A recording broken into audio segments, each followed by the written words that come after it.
Anko aga kalandin fitinin mangano alu kulubali ka bɔ Jelibugu Dumanzana. Donc an ko k'an bɛ bɔ bi sɔgɔmada in na ka walanwalani k'aw ɲɛ logiciel min n'a bɛ fɔ a ma ko cɛ marifa 1. Donc yan'o cɛ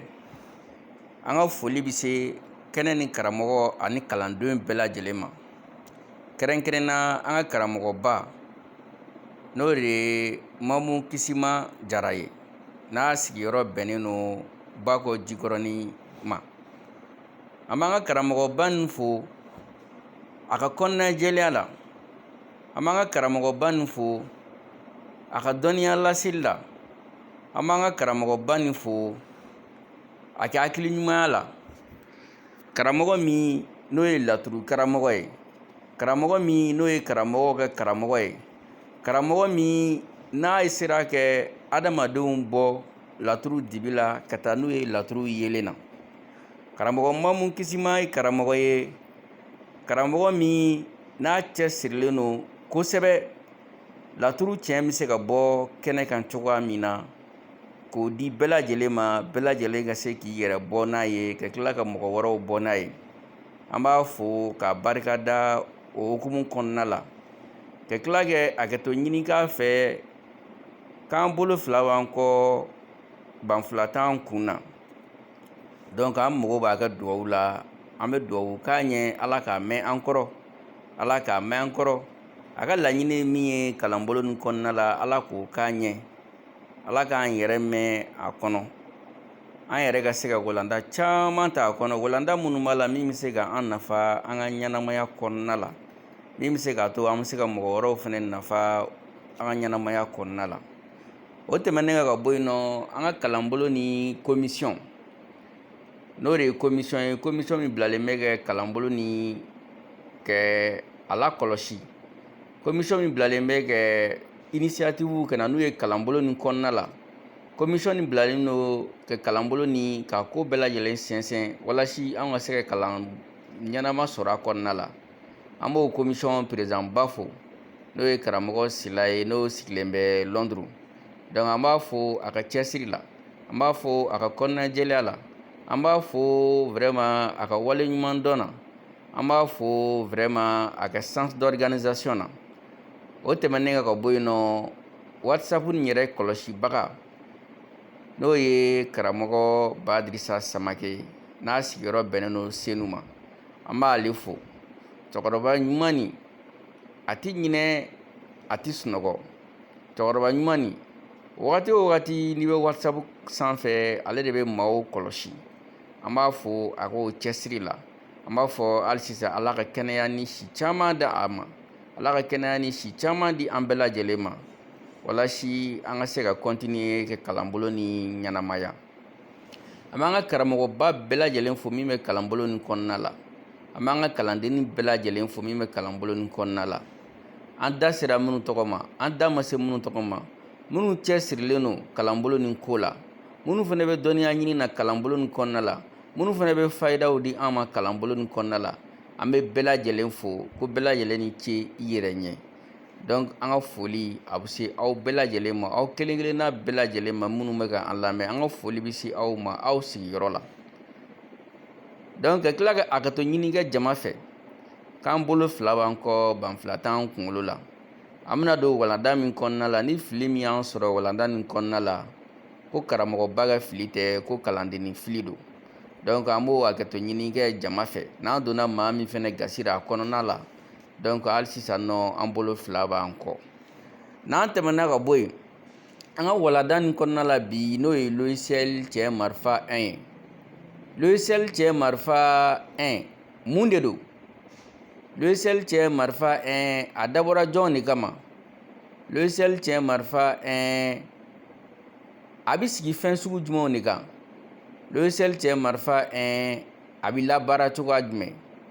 Logiciel cɛ marifa 1 n'i y'a san nafa jumɛn de b'a la? Donc o hukumu kɔnɔna la n'i y'a ta k'a lajɛ logiciel cɛ marifa 1 mun de don? logiciel cɛ marifa 1 o ye fɛn de ye fɛn min dilanna k'a sigi sen kan an karamɔgɔba Mamu Kisima Jara fɛ n'a bɛ laturu kan. Logiciel de ye fɛn ye système dɔ de don a bɛ se ka sigi mansimafɛnw kan. A dɔ la a bɛ se ka adamadenw ka baara nɔgɔya u bolo. Adamadenw bɛ ko dɔ kɛ logiciel bɛ se k'a nɔgɔya adamadenw bolo. A dɔ la a bɛ se ka bila hali adamadenw nɔ la n'a dilanna ka ɲɛ. Donc o hukumu kɔnɔna la an ka karamɔgɔba n'o ye Mamu Kisima Jara ye ale y'a hakili jagabɔ kɛ logiciel nin bila sen na ko logiciel cɛ marifa 1. O logiciel nin a sigilen no laturu de kan, a baselen no laturu de kan. Donc laturu logiciel de don an bɛ se k'a fɔ ten tɔ ko a sigilen no laturu de kan. A bɛ laturudalaw dɛmɛ kosɛbɛ u ka laturu dalen kɔnɔna la. A bɛ laturudalaw dɛmɛ kosɛbɛ u ka laturu ɲɛfɔliw kɔnɔna la an karamɔgɔba Mamu Kisima Jara ka taasira la. N'an tɛmɛna ka bɔ yen nɔ logiciel cɛ marifa a dabɔra jɔnw de kama. Logiciel cɛ marifa logiciel de don komi an y'a fɔ cogoya min na n'a bɛ laturu kan. A dabɔra laturudala bɛɛ lajɛlen de kama u ka lafiya kama. Mɔgɔ mɔgɔ bɛ yen k'i sigilen bɛ laturu kan a dabɔra e kama. Mɔgɔ mɔgɔ bɛ yen k'e ye laturu kanu Mamu Kisima Jara ka sira kan a dabɔra e kama. Mɔgɔ mɔgɔ bɛ yen nɔ k'e bɛ kalanbolo nin kɔnɔ i kɛra karamɔgɔ ye i kɛra kalanden k'e bɛ fɛ ka laturu baara Mamu Kisima Jara ka sira kan a dabɔra e kama. Mɔgɔ mɔgɔ bɛ yen nɔ k'e ye laturu kanu k'e bɛ laturu kalanbolo nin kɔnɔna la k'e bɛ fɛ ka fɛsɛfɛsɛli caman kɛ ka faamuyali caman kɛ laturu kɔnɔna la an karamɔgɔba Mamu Kisima Jara ka sira kan laturu nin dabɔra e kama. Logiciel nin dabɔra e kama. Mɔgɔ mɔgɔ fɛnɛ bɛ yen nɔ k'a fɔ ko e de y'an ka farafin dɔnniyaw kanu kɛrɛnkɛrɛnyara laturu dɔnniya k'e de bɛ fɛ ka dɔ dɔn o la k'e de bɛ fɛ ka recherche k'o kan k'e de bɛ fɛ ka fɛsɛfɛsɛli k'o kɔnɔna la k'e de bɛ fɛ k'i yɛrɛ bɔ n'o ye k'e de bɛ fɛ ka mɔgɔ wɛrɛ bɔ n'o ye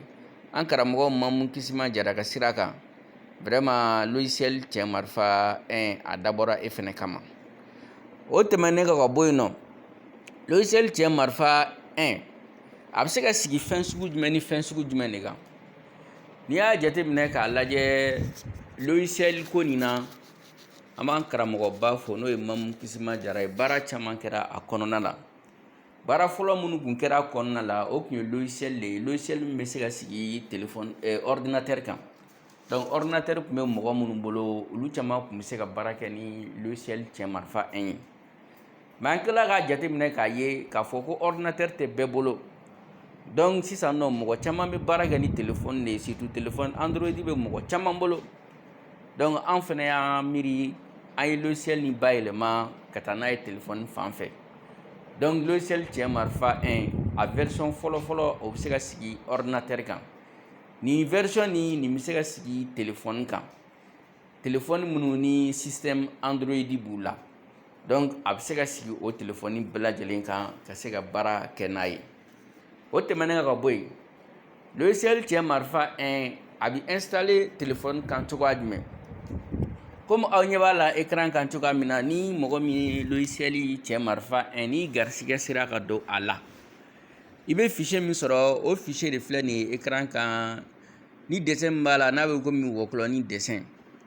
ni a sɛbɛnnen bɛ ko cɛ marifa 1 version 1.1.apk nin de bɛ ci ma. Ni nin cire ma dɔrɔn e dan ye dɔrɔn k'i bolo da ko kelen k'a kan. N'i y'i bolo da kan i bɛna page dɔ la. Nin page bɛ mun de fɔ? Nin page ye ladilikan de ye. Ladilikan min b'a yira k'a fɔ k'i b'i fɛ ka fɛn min sigi i ka téléphone kan ko e kelen dɔrɔn de bɛ a responsabilité ta ko k'a fɔ ni fɛn min kɛra i ka téléphone na olu nɔ tɛ. Nin ladilikan nin ye diyagoya ye tubabuw ka yɔrɔ la parce que logiciel dɔw bɛ komi virus mɔgɔw bɛ se ka virusw dilan mɔgɔw bɛ se ka fɛn wɛrɛw dilan minnu bɛ se ka tiɲɛni don téléphone kɔnɔna la. Donc nin ladilikan de bɛ d'i ma k'a yir'i la k'a fɔ ko n'i sɔnna ka logiciel nin sigi i ka fɛn kan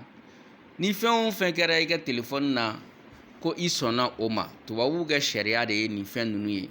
parce que généralement logiciel minnu bɛ dilan u bɛ taa tɛmɛ sɛgɛsɛgɛli yɔrɔ wɛrɛw fana de fɛ yamaruya wɛrɛw fana de bɛ se ka di wala u b'a bila Google Play ninnu kan donc u b'a certifier k'a fɔ ko kɔlɔlɔ t'a la donc an fana bɛ danganiya k'a fɔ an de logiciel ni a dilanna Mali de la yan nɔ logiciel ni ma dabɔ foyi kama laturu dɔnniya kama donc kɔlɔlɔ foyi tɛ logiciel ni installer la téléphone kan donc okumu kɔnɔna la i bɛ sɛbɛnni fila ye duguma sɛbɛnni dɔ annuler o bɛ numan fan fɛ continuer o bɛ kiniyan fan fɛ donc i b'i tɛgɛ da continuer nin kan n'o bɛ kiniyan fan fɛ n'i tɛmɛna ka bɔ yen nɔ a bɛ nin ɲininka sanfɛ voulez-vous installer cette application ko e bɛ fɛ ka nin sigi i ka téléphone kan wa elle n'exige aucun accès particulier a tɛ foyi wɛrɛ ɲini i fɛ c'est à dire k'a fɔ ko n bɛ don i ka photo kɔnɔ a tɛ fɛn wɛrɛ ɲini i fɛ k'a fɔ n bɛ don i ka message kɔnɔ donc logiciel nin t'o foyi ɲini i fɛ parce que logiciel dɔw bɛ yen n'i y'u sigi ka fɛn kan kuma bɛɛ u bɛ ɲininka i bɛ yamaruya di yan n bɛ don i ka photo kɔnɔ wa i bɛ yamaruya di yan n bɛ don i ka musique kɔnɔ wa donc ko nin logiciel nin a tɛ yamaruya foyi ɲini a mɔgɔ t'o fanfɛla ninnu si la donc n'i y'o ye dugumana la toujours yɔrɔ fila bɛ yen kelen na annuler o bɛ gauche fɛ installer o bɛ droite fɛ donc i bɛ droite ta nin ta installer duguma n'i y'o ta i b'a ye komi installation bɛna daminɛ ni installation daminɛna dɔrɔn i bɛ sin k'a ye k'a fɔ ko u y'a bloqué parce que ne connecté lo net kan donc n'u y'a bloqué parce que Google Play mɔgɔ ninnu logiciel bɛ taga sigi yɔrɔ min na mɔgɔw b'a télécharger olu ko mɔgɔ min tigi ye nin logiciel in dilan olu t'a tigi dɔn donc ko logiciel minnu bɛ bɔ k'a sɔrɔ olu t'a tigi dɔn ko kɔlɔlɔ bɛ se ka ye o logiciel nasira la parce que olu bɛ fɛ logiciel bɛɛ ka tɛmɛ u fɛ donc n'i t'i fɛ a ka installer ok i b'o ta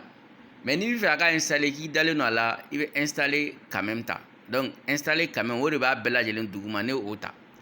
ni ne y'o ta ye a b'a sɛbɛn application installer ko ne ka application installer la sisan nɔ n'a ok o filɛ duguma gauche fɛ duguma droite fɛ ouvrir bɛ n bɛ ok ta donc ni ye ok ta n ka application installer la n bɛ se ka bɔ nin bɛɛ kɔnɔ sisan parce que sisan n ye yamaruya sɔrɔ k'a fɔ ko application nin k'a sigira ne ka téléphone kan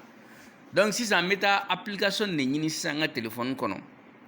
k'a essayer ka taga application nin dayɛlɛ ni n bɛ fɛ k'a labaara donc ni application sigira i ka téléphone na logiciel cɛ marifa a bɛ baara cogoya jumɛn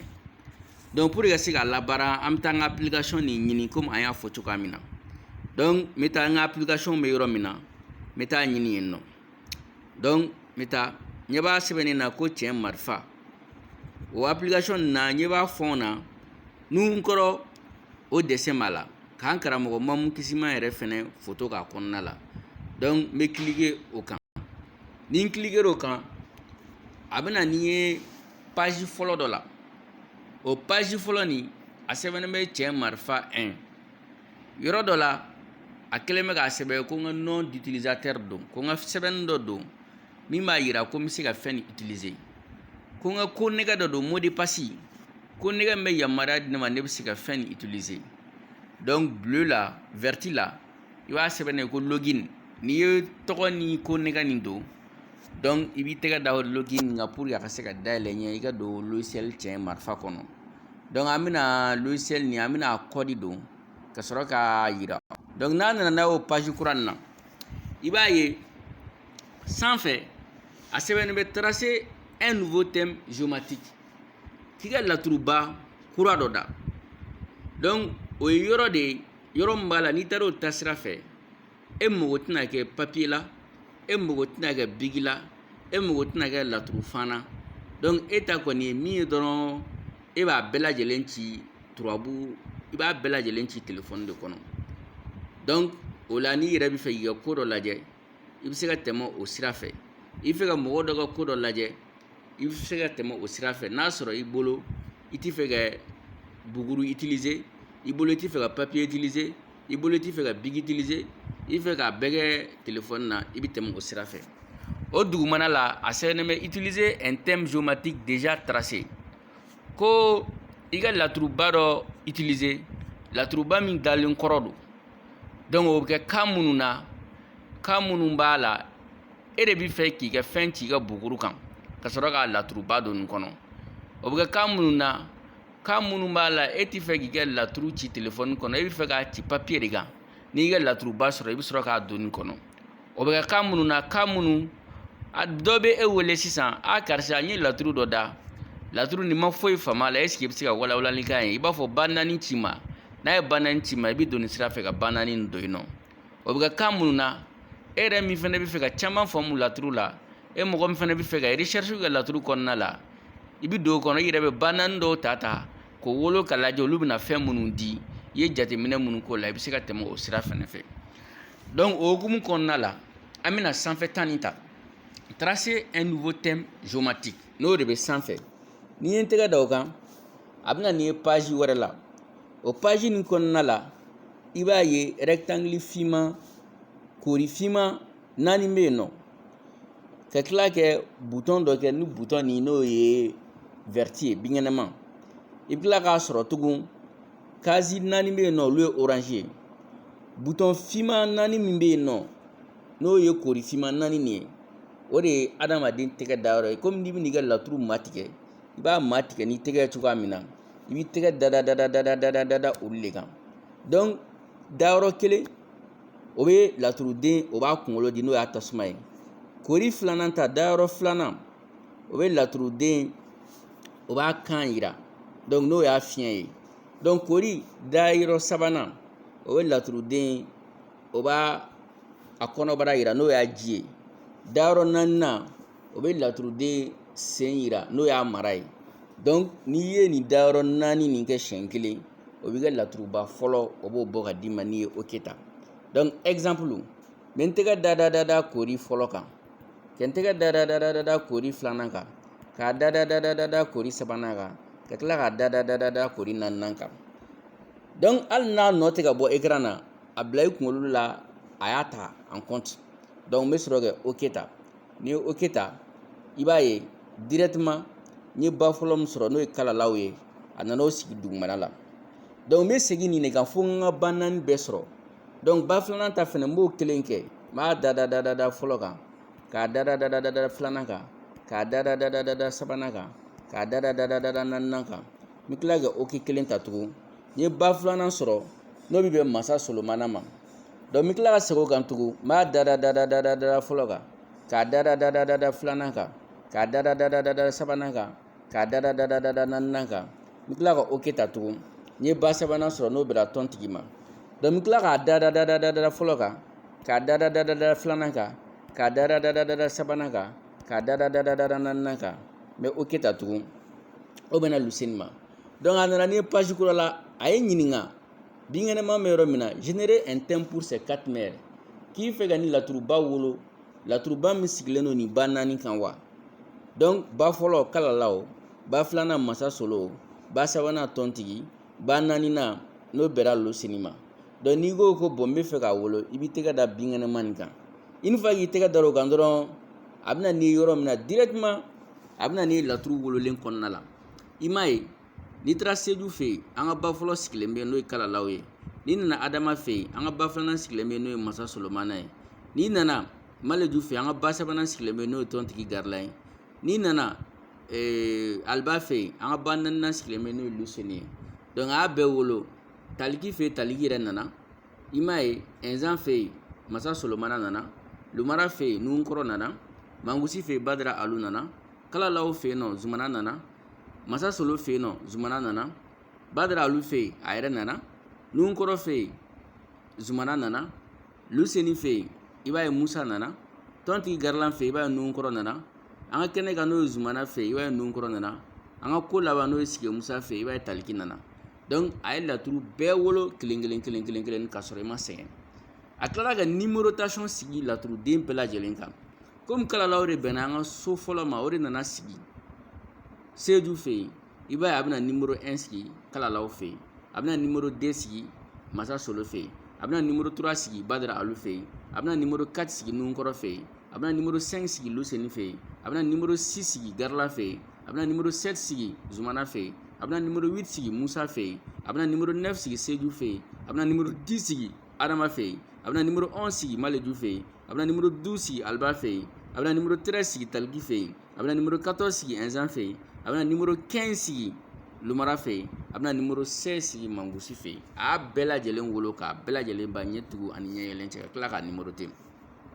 o dugumana la i bɛ yɔrɔ fiman dɔ yen nɔ o fiman kɔnɔna la a sɛbɛnnen bɛ fe o ye tasuma ye 25 25 donc R 23 o ye fiɲɛ ye 23 O 23 o ye ji ye 23 Terre 21 o ye bɔgɔ ye 21 donc laturu fɛn bɛ nin laturu kɔnɔna la a y'a bɛɛ lajɛlen kunkolo tɔmu ta k'o fara ɲɔgɔn kan o bɛnna 25 ma o de y'a to a y'a sɛbɛn tasuma 25 a tilala k'a bɛɛ lajɛlen kan n'o y'a fiɲɛ tɔmu ye k'o bɛɛ lajɛlen fara ɲɔgɔn kan o bɛnna 23 ma a y'a sɛbɛn R 23 a tilala k'a bɛɛ lajɛlen kɔnɔbara n'o y'a ji tɔmu ye a y'o bɛɛ lajɛlen fara ɲɔgɔn kan o bɛnna 23 ma ka tila k'a bɛɛ lajɛlen sen n'o y'a bɔgɔ tɔmu ye o bɛɛ fara ɲɔgɔn kan o bɛnna 21 ma donc o fana bɛ bilasirali kɛ laturu kɔnɔna la kosɛbɛ donc an bɛ segin an kɔ yan'an ka tila ka na nin page tɔ walan walan donc n'an seginna a kɔ an bɔra yɔrɔ min kɔnɔ sisan an yɛrɛ de laturu bɛɛ ci ka sɔrɔ an ma bigi ta an ma papier ta an bɛ maga laturu buguri la donc an y'a bɛɛ ci an ka téléphone kɔnɔ mais maintenant an ye cas filanan min fɔ n'o de ye dugumata nin ye utiliser un thème géométrique déjà tracé n bɛ fɛ kɛ ne yɛrɛ de ye n ka laturu ba 4 di a k'o wolo donc n ye n ka laturu ci papier kan n y'a ci laturu fan kan ou bien dɔ ye n wele ka laturu ba 4 di yan ou bien n yɛrɛ de bɛ fɛ ka jateminɛ kɛ ni n ka laturu ba bɛnna nin ni nin ma a bɛ se ka mun de di ma donc n b'o yɔrɔ ta donc n'i y'o yɔrɔ ta i b'a ye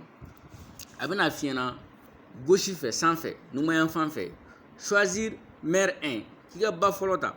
o duguma a sɛbɛnnen bɛ choisir maire 2 k'i ka ba filanan ta choisir maire 3 k'i ka ba sabanan sugandi choisir maire 4 k'i ka ba naaninan sugandi o fana duguma n'i taara kiniyan fan fɛ sanfɛ i b'a ye seju bɛ yen o duguma seju bɛ yen o fana duguma seju bɛ yen o fana duguma seju bɛ yen donc olu bɛɛ lajɛlen ɲɛfɛ i bɛ flèche dɔ ye ka jigin jigin donc ne bɛ n'i ka ba fɔlɔ ta flèche fɔlɔ min bɛ sanfɛ n'i pigir'o o kan a bɛ laturuden 16 a b'a bɛɛ lajɛlen bɔ ka d'i ma donc e yɛrɛ de bɛ kelen ta nin na kelen min ka di e ɲɛ n bɛna exemple dɔ di sisan nɔ an k'a fɔ an ka maleju ta yen an ye maleju ta i m'a ye maleju sigi ba fɔlɔ kɔnɔna la o duguma seju sɛbɛnnen bɛ yɔrɔ min na duguma tugun an bɛ cliquer o flèche kan donc laturuba filanan min ka d'an ye an b'o laturuba fɛnɛ ta donc n bɛna exemple ta ka badara alu ta ni badara alu ta ye badara alu sigi yen sabanan fɛnɛ n bɛna exemple ta n bɛna nun kɔrɔ ta donc ni nun kɔrɔ ta a ye nun kɔrɔ sɛbɛn naaninan fɛnɛ ni n jiginna tugun n bɛ se ka ba ta min ka di n ye n bɛ se ka aliba ta n ye aliba ta donc nin na ne ye ba fɔlɔ sugandi k'o kɛ maleju ye n ye ba filanan sugandi k'o kɛ badara alu ye ka ba sabanan sugandi k'o kɛ nun kɔrɔ ye ka ba naaninan sugandi k'o kɛ aliba ye n bɛ sɔrɔ ka n tɛgɛ da n ɲɛ bɛ bouton min tun bɛ yen nɔ binkɛnɛnaman nin générer thème donc n ka ba ninnu wolo donc n'i y'o ta a bɛna na ye an ka page kelen nin kɔnɔna la tugun i m'a ye an ye ba minnu ta maleju an tun y'o de ta ba fɔlɔ la o sɛbɛnnen filɛ nin ye o filɛ nin ye seju fɛ yen an ye badara de ta ba filanan na o filɛ nin ye adama fɛ yen an ye nun kɔrɔ ta ba sabanan na o filɛ nin ye maleju fɛ yen an ye an tun ye aliba de ta ba naaninan na o filɛ nin ye a yɛrɛ fɛ yen donc a y'a bɛɛ lajɛlen wolo kelen kelen kelen kelen kelen ka tila ka nimero sigi a la tugun komi an ka ba fɔlɔ o bɛnna maleju de ma a taara nimero 1 kɛ maleju fɛ yen ka taa nimero 2 kɛ aliba fɛ yen ka taa nimero 3 kɛ taliki fɛ yen ka taa nimero 4 kɛ ɛnzan fɛ yen ka taa nimero 5 kɛ lumara fɛ yen ka taa nimero 6 kɛ mangosi fɛ yen ka taa nimero 7 kɛ kalalaw fɛ yen ka taa nimero 8 kɛ masa solo fɛ yen ka taa nimero 9 kɛ badara alu fɛ yen ka taa nimero 10 kɛ nunkɔrɔ fɛ yen ka taa nimero 11 kɛ lasana fɛ yen ka taa nimero 12 kɛ garilan fɛ yen ka taa nimero 13 kɛ zumana fɛ yen ka taa nimero 14 kɛ sige musa fɛ yen ka taa 15 kɛ seju fɛ yen ka taa 16 kɛ adama fɛ yen donc a y'a bɛɛ lajɛlen wolo komi an y'a fɔ cogoya min na tɛmɛnen na a ye tasuma tɔmi bɛɛ lajɛlen fara ɲɔgɔn kan k'o compter o bɛnna 25 ma a tilala ka fiɲɛ tɔmi bɛɛ lajɛlen fara ɲɔgɔn kan k'o compter o bɛnna 25 ma a tilala ka ji tɔmi bɛɛ lajɛlen fara ɲɔgɔn kan k'o compter o bɛnna 25 ma a tilala ka bɔgɔ tɔmi bɛɛ fara ɲɔgɔn kan k'o compter o bɛnna 24 ma maintenant n'an tɛmɛna ka bɔ yen nɔ o finman nin jukɔrɔla la i bɛ colonne 3 ɲɔgɔnna ye furancɛ 3 furancɛ ninnu kɔnɔna la furancɛ dɔ kɔnɔna o ye binkɛnɛ ye i b'a sɔrɔ furancɛ dɔ kɔnɔna la o ye violet ye furancɛ dɔ nin kɔnɔna la o ka surun jaune na donc furancɛ fɔlɔ nin n'o ye binkɛnɛ ye a sɛbɛnnen b'o ka kɛnɛ kan n'o de ye numanyanfan furancɛ nin ye donc o de ye yɔrɔ ye yɔrɔ min na i bɛ se k'i ka ɲinifɛnw ɲini kɛnɛ kan e mago bɛ ɲinifɛn dɔ la ou bien mago bɛ laturuden dɔ la kɛnɛ kan o de b'i permettre k'o ɲini camancɛ ta nin a sɛbɛnnen b'o la ko dogo la o de ye yɔrɔ fana ye yɔrɔ min na e bɛ se k'i ka ɲinifɛnw ɲini dogo la laban min bɛ kini yan fan fɛ a sɛbɛnnen b'o la ko sakila o de ye yɔrɔ ye yɔrɔ min na e bɛ se ka taa mamu kisi ma kɛ taa siraw fɛ n'i mago bɛ garisɛgɛ ko la i mago bɛ furuko la i mago bɛ banako la ou bien i fɛ k'i ka dɔnkibaru de lajɛ ou bien i yɛrɛ de bɛ fɛ ka sakula kura calculer sakula min ka di e yɛrɛ ɲɛ o yɔrɔ dabɔlen bɔ o kama donc an bɛna ɲinifɛn na kɛnɛ kan n'o ye binkɛnɛnaman ye sanfɛ seereya de sɛbɛnnen bɛ yen nɔ ko n'i ye laturu da i ka lajɛ ni laturu nana nin na n'a ka seere bɛ yen n'a ka seere tɛ yen nɔ donc n'i y'o seereya ta i m'a ye ne ka laturu min nana nin na n'o ye maleju ye maleju ka so sabanan den o de bɛ bɛn a ka seereya den ma n'o ye taliki ye donc a bɛ taliki de ɲini laturu nin kɔnɔ n'a ye taliki ye i m'a ye a ye taliki a bɛ ka taliki munumunu k'ale ye taliki o yɔrɔ la donc o de ye laturuden ka seereya ye n'a kun m'a ye a b'a bɔ ka f'i ɲɛna k'a m'a ye bon n'a nana o duguma seereya jukɔrɔ an bɛ ɲinifɛn de sɔrɔ yen nɔ ɲinifɛn o ye laturu min na nin na ale ka so wolonwulala den yan nɔ an ka so wolonwulala den o bɛ kalalaw ma donc a kan ka kalalaw de ɲini laturu nin kɔnɔ n'a ye a b'a fɔ an ɲɛna donc ni ɲinifɛn ta i m'a ye a ye kalalaw ye i m'a ye a ye kalalaw ye ɛnzan fɛ yen n'o bɛ bɛn laturu ni nimero 4 ma a y'a ye nɔ donc o fana jukɔrɔ i bɛ yeli sɔrɔ yen donc laturu o laturu n'i y'a ka so filanan den ta o de b'a ka yeli den ma donc ici komi an ka so fɔlɔ o bɛ na maleju fɛ yen ma donc alba o de bɛ so filanan den ma donc a kan ka alba de ɲini yeli la donc n'i ye yeli ta i m'a ye a ye alba ɲini a ye alba fana ye a yɛrɛ fɛ yen n'o bɛ bɛn an ka numérotation numéro den ma donc o fana duguma nafolo o de bɛ yen n'o ye turabuden ka so tan naaninan den yan nɔ an ka so tan naaninan den o bɛ sige musa de ma donc a ka sige musa de ɲini laturu nin kɔnɔ n'a ye a b'a fɔ k'a ye n'a ma ye a b'a fɔ k'a ma ye donc i m'a ye a ye sige musa sɔrɔ taliki fɛ yen n'o bɛ bɛn an ka laturu ni numéro 3 ma o fana jukɔrɔ o ye sira den a fɔra ko sababu o sababu n'a bɛ na a bɛ na sira dɔ de fɛ k'a lajɛ est-ce que o sira nin bɛ yen o sira nin tɛ yen o bɛ bɛn laturu ka so 9nan den de ma yan n'an ka so 9nan den o bɛ badara alu ma donc a b'a lajɛ laturu in kɔnɔ est-ce que badara alu bɛ yen badara alu tɛ yen n'i y'o ta i m'a ye a ye badara alu ye adama fɛ yen n'o bɛ bɛn laturu ni so 16nan ma donc n'o bɔra yen nɔ o jukɔrɔ baara den de bɛ yen nɔ ou bien dimiso den n'o bɛ laturuden ka so 6nan den ma yan nɔ o ye mangusi de ye a b'a lajɛ n'a ye mangusi ye n'a ma mangusi ye n'i y'a ta i m'a ye a ye mangusi ye kalalaw fɛ yen n'o bɛ laturu numéro 7nan ma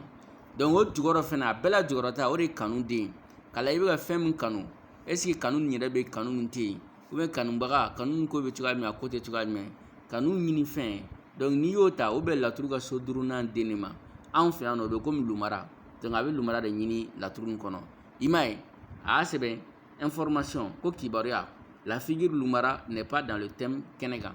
ko lumara tɛ kɛnɛ kan laturu nin kɔnɔna la donc i yɛrɛ dun b'a dɔn lumara ma ye kɛnɛ kan donc i bɛ ok ta i bɛ bɔ a kɔnɔ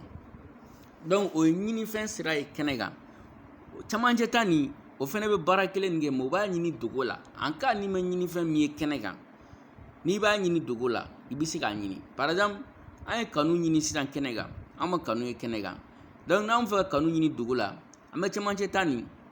fo dugumata sanfɛtala fɔlɔ min bɛ yen o ye ɲinifɛn ye filanan o ye yeliso ye sabanan o ye nafolo ye naaninan o ye sira ye duurunan o ye baara ye laban o min ye kanu ye an bɛ kanu ta i m'a ye zen k'ale ye kanu ye laturu so sabanan kɔnɔna la n'o bɛ bɛn maleju fɛ yen ma mais o bɛ da nin laturu dalen numéro fɔlɔ ma donc nun kɔrɔ i b'a sɔrɔ n'i ye nun kɔrɔ ka ni maleju fara ɲɔgɔn kan i b'a sɔrɔ a bɛ lumara di donc o de y'a to a ko k'a ye o yɔrɔ la effectivement n'i ye nun kɔrɔ ta ka ni maleju fara ɲɔgɔn kan i bɛna lumara sɔrɔ o dun y'a ka kanu ɲini fɛn ye donc a bɛ se ka ɲinifɛn ɲini kɛnɛ kan a bɛ se ka ɲinifɛn ɲini dogo la n'an bɔra o yɔrɔ la n'an nana kolɔni laban na min bɛ komi zonama donc sakila yɔrɔ donc komi n y'a fɔ a ɲɛna cogoya min na ale de bɛ yɔrɔ ye yɔrɔ min bɛ ba kisima ka taa sira i bɛ fɛ ka laturu da sira fɛ k'a sakilaw bɔ ale de bɛ se k'o yɔrɔ yir'i la donc ale de ye yɔrɔ fana ye sakila min ka di i yɛrɛ i bɛ se k'a don a kɔnɔ a bɛɛ la sanfɛ a sɛbɛnnen bɛ garisɛgɛ o ye garisɛgɛ ko nasiraw baarako nasiraw olu sakila caman bɛ sɔrɔ o yɔrɔ la yen o duguma a sɛbɛnnen bɛ don kibaru n'i bɛ fɛ k'i ka don kibaru la ye laturu kɔnɔna la a dalen ta i bɛ don o kɔnɔna la i b'olu sakila caman sɔrɔ yen o duguma a sɛbɛnnen bɛ furu n'i mago bɛ furu nasira sakilaw la olu caman b'o yɔrɔ kɔnɔna la yen o duguma a sɛbɛnnen bɛ ko bana ni mago bɛ bana nasira sakilaw la olu caman b'o kɔnɔna la o duguma a sɛbɛnnen bɛ nouveau o kɔni o ye ko kura ye a kɔnɔna la ni e yɛrɛ de bi fɛ sisan sakila min ka di e yɛrɛ bakun ye k'o don a kɔnɔ o bi don o yɔrɔ de la a b'o jaabi bɔ ka di e ma i bi sɔrɔ k'i kɛ laturu kuma fɔ ni o ye donc n'an taara sanfɛta la n'o ye garisigɛ ye n bɛna cliquer garisigɛ kan ni n cliquera garisigɛ kan a bɛna nin ye yɔrɔ wɛrɛ la o yɔrɔ wɛrɛ nin kɔnɔna la i b'a sɔrɔ orange min bɛ kɔnɔna la e bɛ sakila min fɔ o laturudenw bɛ taa sigi yen de kɛrɛfɛla ninnu fɛ i bɛ taa sɔrɔ bouton dɔw bɛ yen nɔ sakila ninnu numéro bɛ yen nɔ de par exemple n'i taara numéro enfant bouton ninnu na a sanfɛ 14710 n'i y'o pigi a kan ka 14710 bɔ ka d'i ma k'a wolo 25811 n'i y'o pigi a kan ka 25811 bɔ ka d'i ma k'a wolo 36912 n'i y'o pigi a kan k'o bɔ ka d'i ma k'a wolo n'i taara kini enfant fɛnɛ fɛ sanfɛ 15913 a kan ka se k'o wolo ka d'i ma donc numéro enfant fɛ sakila fɛn fɛn bɛ yen ani kini enfant fɛ sakila fɛn fɛn bɛ yen i ma n'i tɛgɛ da fɛn fɛn kan a kan ka se k'a bɛɛ lajɛlen wolo k'a bɛɛ lajɛlen f'i ɲɛna n bɛna exemple ta 14710 n'o ye numéro enfant sanfɛla fɛ n'i y'o ta i ma ye a y'a sɛbɛn 14710 laturuden min sigilen bɛ 1 kɔnɔ a ye nun kɔrɔ ta yen min sigilen bɛ 4 kɔnɔ a ye kalalaw ta yen min sigilen bɛ 7 kɔnɔ a ye mangosi ta yen min sigilen bɛ 10 kɔnɔ a ye zumana ta yen n'i ye nun kɔrɔ ani kalalaw fara ɲɔgɔn kan k'o ye taliki di n'i ye mangosi ani zumana fara ɲɔgɔn kan k'o ye lumara di n'i ye taliki ani lumara fara ɲɔgɔn kan o nana tɔn tigi di donc i m'a ye a laban 147 nana bɛn tɔn tigi ma a duguma a tilala ka sɛbɛn cette figure n'est pas dans les thèmes donc a tɛ se ka sɛbɛntiya ten parce que tɔn tigi tɛ laturuba kɔnɔna la n'i y'a ɲini donc n'i ye 25811 ta a b'o kelen fɛnɛ calculer ka d'i ma o nana kalalaw di an ma donc ko o kalalaw ko kɔni bɛ laturu kɔnɔ a y'o fɛnɛ fɔ an ɲɛna duguma cette figure se trouve dans le thème n'i ye 36912 ta o nana taliki d'i ma a y'a sɛbɛn ko taliki fɛnɛ bɛ laturu kɔnɔ donc n bɛ se ka 126 fɛnɛ ta o nana tɔn tigi di ko tɔn tigi t'a kɔnɔ n bɛ se ka 68 ta donc o nana tɔn tigi di ko tɔn tigi t'a kɔnɔ donc sakila fɛn bɛ nin numan fan fɛ ani nin fɛn bɛ nin kiniyan fan fɛ i bɛ se k'a bɛɛ lajɛlen sɔrɔ automatiquement ye k'a sɔrɔ i ma sɛgɛn k'a sɔrɔ a fili fɛnɛ bɛ dɔgɔya tugun donc sakila ninnu kɔrɔ mɔgɔ mɔgɔ bɛ mamu kisi ma kɛ kalanbolo kɔnɔna la a ka ca ala fɛ olu caman bɛ sakila ninnu kɔrɔ dɔn donc n'o tɛmɛna ka bɔ yen o duguma i b'a sɛbɛn ne ye ko tomi 1 à 12 ko tomi kelen ka taa 12 la ko solution o sɛbɛnnen bɛ bulama na ko kun ani ko solution o ɲɛfɛ a sɛbɛnnen bɛ reste par 12 a tɔ n'i y'a tilan 12 cɛ n'i y'i tɛgɛ da bulama nin kan n'o sɛbɛnnen bɛ ko solution kun ani solution i b'a ye tomi yɔrɔ kɔnɔna la a nana 77 sɛbɛn o b'a yira k'ale ye laturuden tomi bɛɛ lajɛlen compter numéro 1 ka taa numéro 12 la ale ye tomi 77 de sɔrɔ reste par 12 a tɔ n'i y'a tilan 12 cɛ k'o ye 5 ye donc ko n'ale ye 77 tilan 12 cɛ k'a tilan 12 cɛ ale bɛ a tɔ min bɛ to o ye 5 de ye donc o la sisan nin b'i permettre ka 17e maison sɔrɔ ka tila ka 18e maison sɔrɔ 17e maison cogo di a tɔ ye 5 min ye laturuden min bɛ numéro 5 kɔnɔ a bɛ t'o de ta yan nɔ an ka numéro 5 kɔnɔ o ye taliki de a taar'o ta kɛnɛ kan laturuden min bɛ yen nɔ numéro 15 kɔnɔ n'o a taar'o ta o ye maleju ye donc 18e maison bɛɛ i bɛ taliki gosi maleju la o ye bɛn adama ma donc a filɛ k'o bɔ ka d'i ma donc nin ye garisigɛ nasira i mago bɛ sakila caman na a ka ca ala fɛ o ka sɔrɔ yan yɔrɔ kɔnɔna la donc n'i seginna kɔfɛ i bɛna don kibaru min dalen bɛ garisigɛ kan ni sanfɛ o ye garisigɛ ye min jiginnen b'o jukɔrɔ o ye don kibaru ye ni n tɛgɛ dar'o kan a bɛna nin ye don kibaru sakilaw la mamu kisima ka sira fɛ donc sakila 4 ɲɔgɔn de b'ale kɔnɔ sisan nɔ donc numayan fan fɛ 1 3 9 12 o b'a kɔnɔ donc k'a lajɛ est-ce que fɛn bɛna ne ni sɔrɔ bi tile na fɛn tɛna ne ni sɔrɔ bi tile na o bɛ se k'o taabolo yiri la 1 5 9 13 o b'o duguma o bɛ se k'a yiri la n'a sɔrɔ mɔgɔ kan ka na fɔ e kɔ bi tile na ni mɔgɔ man ka na fɔ e kɔ bi tile na o bɛ se ka kibaruya dɔ di e ma o la kiniyan fan fɛ sanfɛ 1 14 o bɛ se k'a yiri la k'a fɔ est-ce que e bɛ se ka nafolo sɔrɔ bi tile na mun de bɛ ne sɔrɔ nafolo ko la bi tile na o bɛ se k'o yɔrɔ kibaruya dɔ d'i ma o la o duguma D11 o bɛ se k'a yiri la k'a fɔ est-ce que e jigi dalen bɛ e jigilamɔgɔ dɔ ka bi tile na i bɛna fɛn sɔrɔ a bolo i tɛna fɛn sɔrɔ a bolo o bɛ se k'o yɔrɔ sɛbɛntiya i ɲɛna n'an taara numan fan fɛ n'an tɛgɛ dara 1 3 9 12 kan 1 3 9 12 a y'o sakila bɔ o bɛnna badara alu ma. Donc maa mun kisimayɔrɔ ka sira fɛ n'a bɛnna badara alu ma, comme badara alu ye laturuden de ye, laturuden juguman don mais jugumanba tɛ. Donc a kɔrɔ la a filɛ ka sɛbɛn i bɛ degun sɔrɔ, degun bɛ na, degun bɛ bɔ. I bɛ se ka décourager fɛn dɔ ɲinini na, i bɛ se ka degun sɔrɔ jigiya la ani kanko ani i nikanko la. Donc a filɛ nin ko o kɔrɔ f'i ɲɛna maa mun kisimayɔrɔ ka taabolo la. Donc n'i ye 1 5 9 13 ta, a y'o fɛnɛ bɔ o nana bɛn masa Solomana ma. Donc masa Solomana fɛnɛ kɔnɔna la a filɛ ka sɛbɛn ko mɔgɔ dɔ bɛ se ka na, mɔgɔ dɔ bɛ se k'a fɔ i kɔ, i ni mɔgɔ dɔ bɛ se ka bɛn, i bɛ se ka na mɔgɔ dɔ sɔrɔ i fɛ yen. Donc a filɛ k'o fɛnɛ bɔ. Donc ni 1 14 ta, 1 14 ale nana seju di, a mɛ interprétation sɛbɛn o la parce que maa mun kisimayɔrɔ ka sira la ale ko ni 1 14 n'o nana laturuden di n'o ye sisan laturudenw ye comme Adama, comme Mangosi, comme Lumara, comme Alba minnu tɔmi bɛ tɔmi 7 ma k'i b'a la ye laturu kɔnɔ n'olu b'a kɔnɔ, olu sigiyɔrɔmada min b'a kɔnɔ i bɛ wari sɔrɔ o sigiyɔrɔmada la o tile de kɔnɔ. Comme ni laturuden seju ye tɔmi 5 ye, donc o tɛ sisan den ye, donc kɔrɔ ma kɛ o la. Donc o tɛmɛnen ka bɔ yen nɔ n'an ye 2 11 ta, i b'a ye o nana Alba di, o ye sisan den dɔ, o ye laturuden ɲumanba dɔ ye. A y'a sɛbɛn i bɛ sɔrɔ kɛ i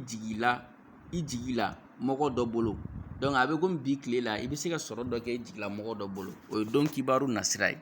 N'i seginna kɔfɛ an ye garisigɛ ta, an ye don kibaru ta, o dugumata an bɛna furu ta. N'i ye furu ta, maa mun kisimayɔrɔ ka sira fɛnɛ na sakila dɔw bɛ yen, sakila minnu bɛ se ka calculer. O sakila kɔnɔna la n'an taara numan fan fɛ sanfɛ an bɛ 5 7 11 sɔrɔ yen k'a fɔ est ce que ne ye n ka kanu ko fɔ dɔ ɲɛ, a tigi bɛna sɔn ne ka kanu nin ma, a tɛna sɔn ne ka kanu nin ma, o bɛ se k'o cogoya yir'i la. O dugumana la an ɲɛ b'a la 1 2 7 8 ani 7 13 2 16 olu bɛ se ka e ni kanu nin bɛna kɛ cogoya jumɛn. Ne ye furu nin kɛ, e garisɛgɛ ni furuɲɔgɔn garisɛgɛ a bɛn'o fara ɲɔgɔn kan, est ce que furu nin ka di aw la, furu nin man di aw la, o bɛ se ka kuma o kan kosɛbɛ. N'i taara kiniyan fan fɛ o sanfɛ 3 7 11 12 o bɛ se ka kuma furumuso, a bɛna juguya jogo min bɛ furumuso la o bɛ se ka kuma o kan e fan fɛ. Donc o duguma 5 7 3 15 o bɛ se ka kuma est ce que a bɛna den sɔrɔ, denko bɛna kɛ cogoya jumɛn, den bɛna sɔrɔ, den tɛna sɔrɔ, o bɛ se ka kuma o kan. Donc biɲɛnɛnama minnu b'o jukɔrɔla la gauche fɛ 1 7 o bɛ se ka kuma e bɛ fɛ ka baara de kɛ ka muso nin sɔrɔ, laturuden minnu kan ka baara pour que ka muso nin sɔrɔ. A kiniyan fan fɛ duguma 3 5 7 11 o fana laturudenw bɛ se ka baara pour que ka se ka muso nin sɔrɔ. Donc exemple n'an ye 5 7 11 ta sisan i m'a ye a y'a bɛɛ gosi ɲɔgɔn na a nana lasana sɔrɔ. Donc lasana o de bɛ se k'a cogoya f'i ɲɛna est ce que ne nana n ka kanu fɔ muso nin ɲɛna a bɛna sɔn a tɛna sɔn. Donc minnu ye maa mun kisima ka taabolo kalan kɛ olu b'a dɔn ni muso nin n'a bɛ sɔrɔ n'a tɛ sɔrɔ. Donc garisɛgɛ ko fan fɛ 1 2 7 8 a y'o calculer i m'a ye a nana mangosi di. Donc o bɛ se ka kuma o fan fɛ ni furu nin kɛra ko min bɛna se ka bɔ furu nin na. Donc i bɛ se ka 3 7 11 12 calculer o nana Adama di. Fɛn fɛn ka di n ye combinaison fɛn fɛn a bɛɛ lajɛlen bɛ se ka calculer logiciel nin kɔnɔna la. N'o tɛmɛna o ye dugumana la a sɛbɛnnen bɛ furuso den. Donc maa mun kisimayɔrɔ ka sira la yɔrɔ dɔ bɛ yen nafa belebele b'o la n'i bɛ fɛ ka muso furu, o de k'a lajɛ n'a sɔrɔ furu fɔlɔ bɛ yen furu filanan bɛ yen. Furu fɔlɔ so kɔnɔ laturuden min bɛ yen nin b'o bɔ ka d'i ma, furu filanan so kɔnɔ laturuden min bɛ yen nin b'o fana bɔ ka d'i ma. N'i y'o fila gosi ɲɔgɔn na o bɛ laturuden min di o kan ka baara nin b'o fana bɔ ka d'i ma. Mais ko furu fɔlɔ so kɔnɔ ko mangosi de bɛ yen, furu filanan so kɔnɔna la ko masa Solo bɛ yen, n'i y'o fila gosi ɲɔgɔn na i bɛ Adama sɔrɔ. Donc Adama nin bɛ se ka baara pour que ka se ka muso nin sɔrɔli nɔgɔya i bolo. Donc n'an seginna o kɔfɛ an ye garisɛgɛ ta, ka don kibaru ta, ka furu ta, o jukɔrɔ an bɛ bana de sɔrɔ yen. Bana sakila la maa mun kisimayɔrɔ ka sira fɛ sakila damadɔni bɛ yen an bɛ se k'olu fɛnɛ calculer. Toujours gauche fɛ an ɲɛ bɛ 1 4 7 10 la n'i y'o ta a bɛ se ka bana lahala di ma sisan. Donc tɔntigi k'a yira ko bana nin bɛ ka munumunu sisan nɔ an bɛ wagati min na sisan nɔ. Donc a bɛ se ka tɔntigi di ma o ye bana lahala ye sisan. O droite fɛ sanfɛ n'a bɛ origine la 4 5 6 8 o bɛ se ka bana a sɔrɔla cogoya jumɛn, l'origine de la maladie. Donc n'i y'o ta a y'o fɛnɛ calculer o nana Adama di. Adama nana fɔ ko banabaatɔ nin bɛ kɛnɛya. Donc n'i nana n'i fɛ ka dɔ bɔ bana douleur la, bana poids la, i bɛ 1,6M ta, n'o sɛbɛnnen bɛ duguma, n'o ye mangosi ni gosilen 1,6 la, n'i y'o ta o nana adamaden. Donc ni laturuden nin bɛ se ka saraka pour que ka se ka dɔ bɔ bana nin gɛlɛya la. O bɛɛ lajɛlen jukɔrɔ ɲɛ bɛ bouton dɔ la fo dugumana la, bouton bulama, bouton binkɛnɛnama nin. Donc bana poids, banabaatɔ poids, donc k'ale bɛ bana fanga di ani banabaatɔ fanga. N'i y'o ta a bɛ na n'i ye page dɔ kɔnɔ, maa min kisi ma ka sira la, i bɛ sakila dɔ calculer pour que ka se ka banabaatɔ poids sɔrɔ. Sakila dɔw bɛ calculer pour que ka se ka bana poids sɔrɔ. Banabaatɔ poids i bɛ 1, 2, 3, 4, 9, 10, 13 i b'o bɛɛ gosi ɲɔgɔn na. Donc o de ye banabaatɔ poids. Donc n'i y'o calculer o bɛ bɛn 59 ma. Donc bana poids o ye 5, 6, 7, 8, 11, 12, 14 a y'o laturudenw bɛɛ lajɛlen sigi k'olu jate o jate cogoya la o bɛ 50 ma. Donc banabaatɔ o ye 59, bana ye 50. N'i ye 50 bɔ 59 na a tɔ ye 9 ye. Donc o b'a yira banabaatɔ poids bɛ bana sanfɛ, bana bɛ se ka kɛnɛya dɔɔni dɔɔni ou bien bana bɛ ka kɛnɛya. Donc o ye bana sira ye. N'an seginna kɔfɛ yɔrɔ laban min b'a kɔnɔna la o de ye nouveau bouton binkɛnɛnama min filɛ nin ye a bɛɛ lajɛlen jukɔrɔ sakila colonne kɔnɔna la. N'i cliquer o kan o de ye yɔrɔ ye yɔrɔ min na e yɛrɛ bɛ fɛ ka sakila dɔ ta, sakila min ka di e yɛrɛ ɲɛ k'a sɔrɔ i yɛrɛ de b'a sakila dɔn, i yɛrɛ de bɛ fɛ a k'o sakila bɔ ka d'i ma. Donc a b'o laturudenw gosi ɲɔgɔn na. Donc n bɛna exemple dɔ ta sisan. N bɛ se ka sakila dɔ ta par exemple n bɛ se ka 12 ta, 12, n bɛ se ka 15 ta, n bɛ se ka 5 ta, n bɛ se ka 6 ta. Donc n bɛ se ka nin bɛɛ ta. N'i ye nin ta n bɛ OK min bɛ duguma n b'o ta, i m'a ye a b'a bɛɛ gosi ɲɔgɔn na. N ye combinaison 4 min ta a y'a den bɛɛ gosi ɲɔgɔn na a nana tɔn tigɛ di. N'a ka di n ye tugun n bɛ dɔ fara a kan yɛrɛ, hali n'a ka di n ye n bɛ 8 fara nin kan. Donc n'i y'o fɛnɛ ta a b'o combinaison fɛnɛ bɔ ka di yan. N'a ka di n ye yɛrɛ fɛnɛ a ma se ko n k'a bɛɛ rempli,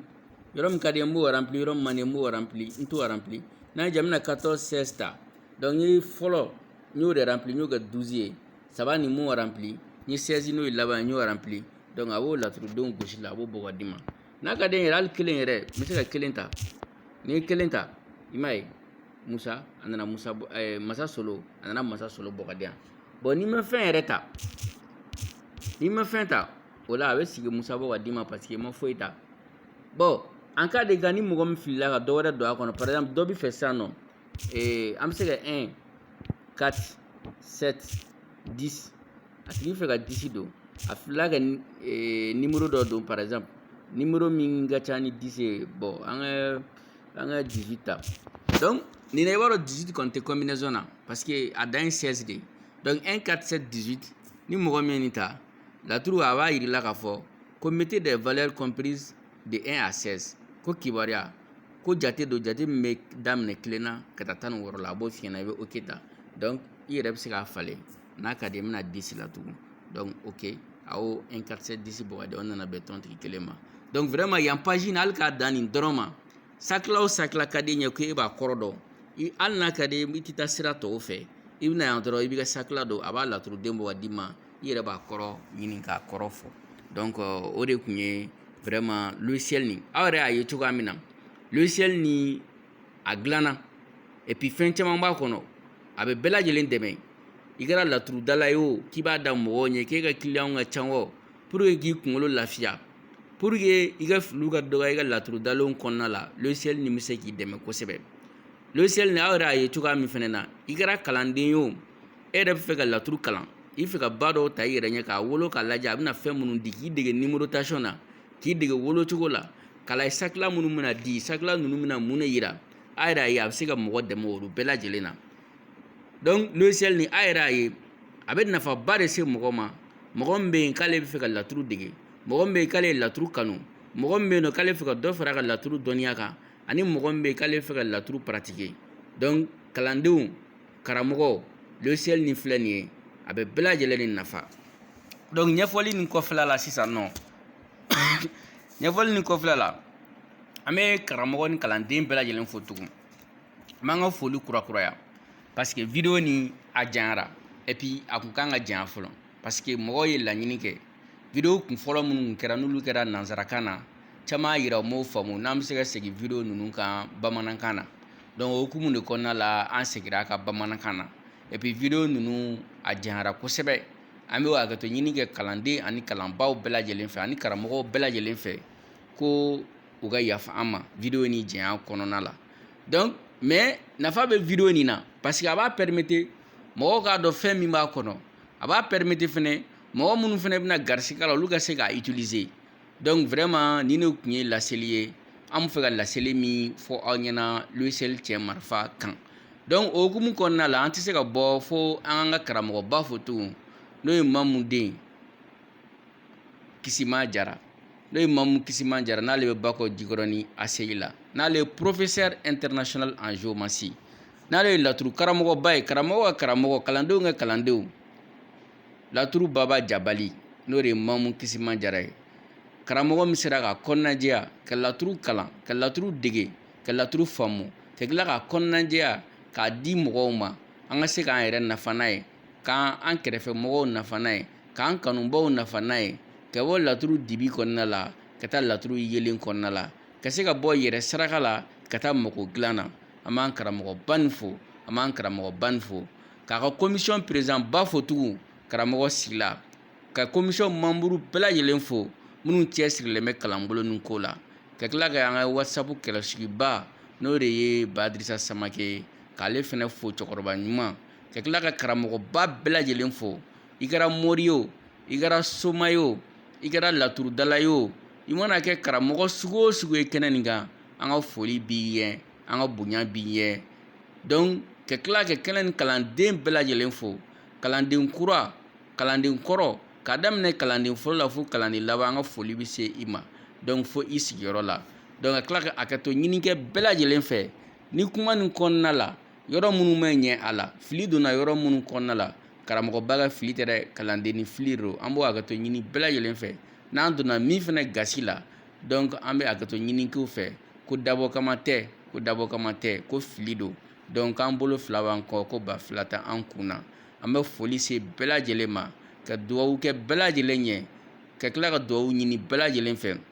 Ala ka kalanbolo nin k'Ala k'a yiriwa, Ala ka kalanbolo nin yiriwa, Ala ka kalanbolo nin Ala k'a kɛ Mamu Kisima n'o y'an ka karamɔgɔba sago ye, Ala ka kalanbolo nin Ala k'a jidi, Ala ka kalandenw yɛrɛ Ala k'an ka kalanden jolenw ye, Ala k'a to an bɛ walanda minnu ta kalanbolo nin kɔnɔna la, walanda ninnu ye ka walanda ye, walanda minnu ma an nafa, walanda minnu bɛ se ka sababu ye an bɛ se ka mɔgɔ wɛrɛw fɛnɛ nafa ni a ye. Donc vraiment nin de tun b'an bolo k'o fɔ, hakɛto bɛ kuma la. Ni ɲininkali wɛrɛ bɛ mɔgɔ minnu bolo kɔfɛ, o ɲininkaliw bɛ se ka tɛngu karamɔgɔba yɛrɛ la. Donc n'u tɛnguna karamɔgɔba la, ni an bɛ bɔ ka minnu jaabi, an bɛ sɔrɔ ka se k'olu jaabi. A dan sɔgɔnin ko, k'an bɛn waati wɛrɛ.